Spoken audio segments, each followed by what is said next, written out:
Hello दोस्तों, मैं आकाश राठौर अपने YouTube channel all in one study में आपका स्वागत करता हूं। दोस्तों, जैसा कि मैंने आपसे कहा था कि मैं आपके लिए हिंदी की प्रैक्टिस क्लास और जीके और जीएस की प्रैक्टिस क्लास लेके आया करूंगा। तो आज मैं आपके लिए जीके एंड जीएस की सेट 1 फर्स्ट क्लास मतलब लेके आ रहा हूँ। और इसमें हम 25 के क्वेश्चन को करेंगे कवर। और अगर आप हमारे चैनल पर पहली बार आएँ तो चैनल को सब्सक्राइब कर लें, ऑल पर क्लिक कर लें बेल आइकन पर, जिससे कि मेरे चैनल की जो भी नोटिफिकेशन होगी आप तक पहुंच सके। तो चलिए अब हम अपनी वीडियो की तरफ चलते हैं और आज की क्वेश्चन शुरू करते हैं। तो जैसा कि जनगणना 2011 के अनुसार फर्स्ट क्वेश्चन है हमारा, जनगणना 2011 के अंतिम आंकड़ों के अनुसार उत्तर प्रदेश में उच्चतम साक्षरता दर वाला जनपद है।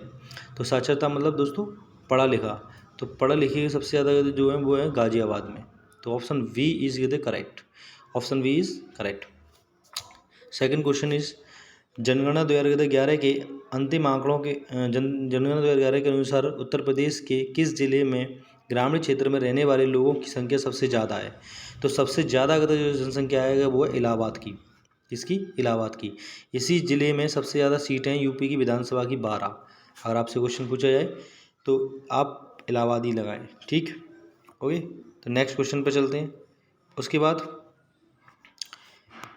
फिर थर्ड क्वेश्चन है, उत्तर प्रदेश का सबसे बड़ा जनपद कौन सा है।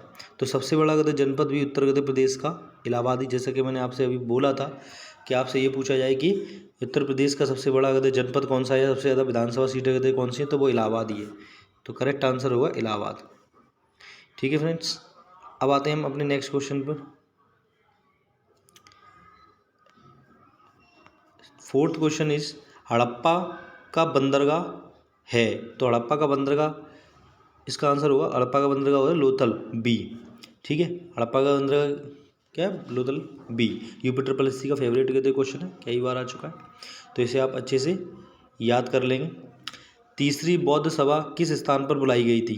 तो जैसा कि आप जानते हैं, तो चार बौद्ध सभा हुई थी। तीसरी बौद्ध सभा जो बुलाई गई थी वो पाटलिपुत्र में बुलाई गई थी। किस में बुलाई गई थी? पाटलिपुत्र में। तो 5 का जो हो जाएगा डी। फिर उसके बाद मगध की प्रथम राजधानी कौन सी थी। तो मगध की जो प्रथम राजधानी थी वो थी आपकी राजगृह। क्या थी? राजगृह। ठीक है, जिसे हम राजगृह कहते हैं। नेक्स्ट क्वेश्चन इज गुप्त सम्राट जिसने हुडो को पराजित किया था। तो हुडो को पराजित करने वाला था स्कंदगुप्त। आप सभी जानते हैं हुडो को पराजित करने वाला कौन सा था? स्कंदगुप्त। गुलाम वंश का प्रथम शासक कौन था। तो गुलाम वंश का प्रथम शासक जो था कुतुबुद्दीन ऐबक था। आप सभी जानते हैं गुलाम वंश की स्थापना जो की गई थी वो आप कुतुबुद्दीन ऐबक ने की थी। और ये मोहम्मद गौरी के दामाद थे और गुलाम थे। ठीक, तो अगला क्वेश्चन है स्थायी बंदोबस्त किसके शासनकाल में, स्थायी बंदोबस्त किसके साथ किया गया था। तो आप सबको पता है कि स्थायी बंदोबस्त जो था वो जमींदारों के साथ किया गया था। किसके साथ? जमींदारों। तो ऑप्शन ए इज कहते correct. Option A is correct. Option A is correct.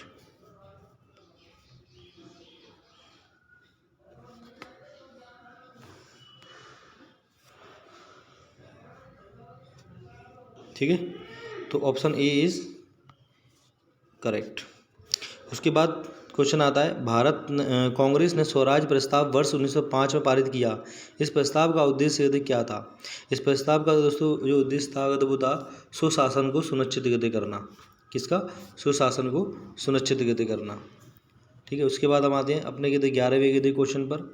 11वां question हमसे दोस्तों जो कह रहा है वो है मॉन्टेग्यू चैमफोर्ड रिपोर्ट कब आई, किसके आधार पर बनी थी। तो मॉन्टेग्यू चैमफोर्ड रिपोर्ट जो है दोस्तों वो आपकी बनी थी, मॉन्टेग्यू चैमफोर्ड रिपोर्ट जो बनी थी वो बनी थी भारत सरकार अधिनियम 1919 के आधार पर बनी थी। फिर उसके बाद नेक्स्ट क्वेश्चन है स्वराज मेरा जन्मसिद्ध अधिकार है और मैं इसे पाकर रहूँगा, ये स्टेटमेंट किसका है। तो ये स्टेटमेंट है बाल गंगाधर तिलक का। ठीक है, फिर उसके बाद जो नेक्स्ट क्वेश्चन आता है हमारा गांधी इरविन कहते समझौता कब हुआ था? तो गांधी इरविन समझौता जो हुआ था दोस्तों वो हुआ था 1931 में। कब हुआ था? 1931 में। फिर नेक्स्ट क्वेश्चन है हमारा, भारत में सबसे अधिक यदि गेहूं उत्पादन किस राज्य में होता है? ठीक है, भारत में सबसे अधिक गेहूं उत्पादन किस राज्य में होता है? तो आप सभी जानते हैं उत्तर प्रदेश, यूपी में होता है सबसे ज़्यादा। किस में होता है? यूपी में होता है। उसके बाद नेक्स्ट क्वेश्चन है, भारत के किस राज्य में सबसे ज़्यादा कहते गन्ना उत्पादन होता है? तो आप सभी जानते हैं सबसे ज़्यादा गन्ना उत्पादन कहते क्या होता है? यूपी में होता है। सबसे ज़्यादा गन्ना उत्पादन कहते कहाँ होता है? यूपी में होता है। चीनी का कटोरा भी कहते कहा जाता है, इसीलिए यूपी को। और यूपी के बाद नंबर कहते 2 पर जो आता है कहते वो महाराष्ट्र आता है। नंबर 2 पर सेकेंड जो पोजीशन है कहते वो महाराष्ट्र की है गन्ना उत्पादन में। ठीक है, उसके बाद पौधों को सबसे अधिक पानी किस मिट्टी से कहते मिलता है? तो पौधों को जो सबसे अधिक पानी जो मिलता है, पौधों को सबसे अधिक पानी किस मिट्टी में पौधों को सबसे अधिक पानी किस मिट्टी में मिलता है? तो ये होती है लोम मिट्टी, जिसे हम दोमट मिट्टी के नाम से भी जानते हैं। ठीक है, जिसे हम दोमट मिट्टी के नाम से भी जानते हैं। तो नेक्स्ट क्वेश्चन इज, किस मिट्टी में केशिका सबसे अधिक प्रभावशाली होती है?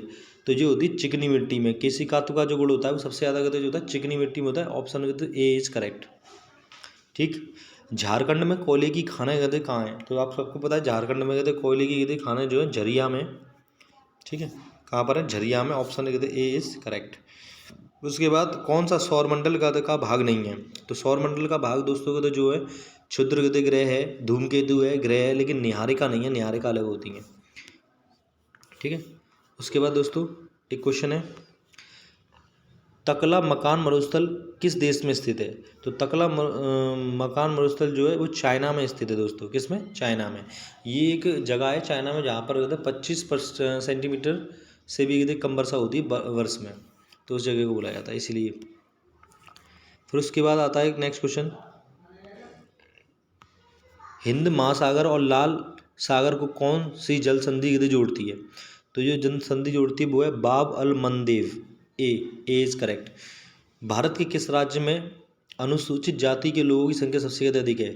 तो सबसे ज़्यादा अनुसूचित जाति जो है यूपी में रहती है। ऑप्शन बी इज करेक्ट दोस्तों। ठीक है, सबसे ज़्यादा कहाँ रहती है? यूपी में। उसके बाद भारत में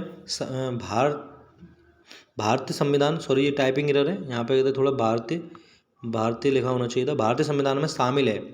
तो भारतीय संविधान में 395 अनुच्छेद और 22 भाग और 12 अनुसूचियाँ हैं। तो option A is correct. Option A is correct.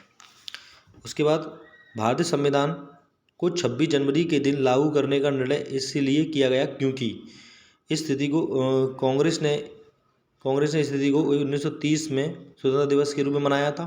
इस तिथि को 1942 में भारत छोड़ो आंदोलन प्रारंभ किया गया था। यह एक शुभ दिन था, उपरोक्त में से कोई नहीं। तो इसका जो राइट आंसर होगा दोस्तों वो होगा ए, कांग्रेस ने इस तिथि को 1930 में स्वतंत्रता दिवस के रूप में मनाया था। उसके बाद लास्ट क्वेश्चन देखते हैं आज का, क्षेत्रफल की दृष्टि से भारत का सबसे बड़ा राज्य कौन सा है? यूपी, पंजाब, राजस्थान और हरियाणा। तो इसका राइट आंसर होगा हरियाणा। आप सभी को जानते हैं दोस्तों। अगर आपको वीडियो अच्छी लगी हो तो लाइक शेयर सब्सक्राइब जरूर करें, और अगर आप हमारे चैनल पे पहली बार आए हैं तो प्लीज़ दोस्तों चैनल को सब्सक्राइब कर लें। आपको डेली वीडियो मिला करेगी, और डेली मैं आपको प्रैक्टिस कराया करूँगा। ये प्रैक्टिस आपके बहुत काम आएगी। ठीक है, बेल आइकन को ऑल पर कर लें। Thank you so much.